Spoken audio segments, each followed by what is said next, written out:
Fa ho an'ny TSB Champions League kosa indray dia itoy ny 17 ka hatramin'ny 12 Jolay ho avy zao etsy amin'ny kianjan'ny Vodivorona sy any amin'ny kianjana Mpanjabanja Fianaratsoa ny dingana faharoa amin'izay fidina ny tompon-daka ny Madagasikara izay ho an'ny ekipa tompon-daka.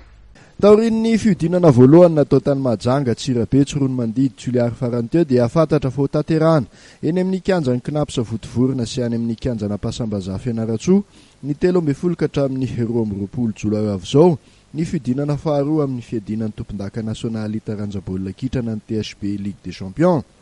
Nandritra ny fivoriana fanaon'ny federasiona ny talata riva teo moa no namoahana izany toerana ilalaovana izany sy ny fizarahana isam-bondrona.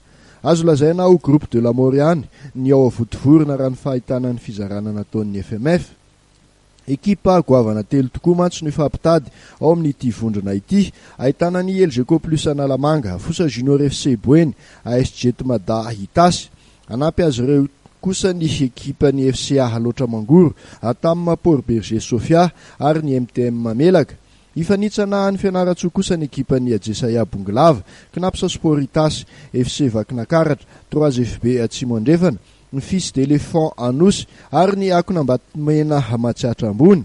Jaivina mofa ny ekipa roa voalohany isam-bondrona no hiatrika ny Poule des As. Ho an'ny vondrona ilalaoan'ny Fianaratsoa dia hapetraky ny mpanaraka ny fifaninana favori ambony latabatra ny ekipa ny Knapsa Sport sy ny Ajesaya. Matoa nefa tonga amin'ny fidinana faharoa ny fifaninanana dia inona fa vonina nohatra hatramin'ny farany ireo ekipa efatra ambiny. Ao amin'ny vondrona milalaoan'ny Vodivorona indray dia ho sarotra ny anao tombatombana. Raha ny fahitana isafidin'ny mpitantana ny FMF dia azo eritreretina ny mety azahoan'ny kianja Mahamasina lalao mandritra ny Poule des As mandrosina ny verina. Efa ela tokoa mantsy io kianja manatantara io no tsy nandray izany fifaninanana goavana izany.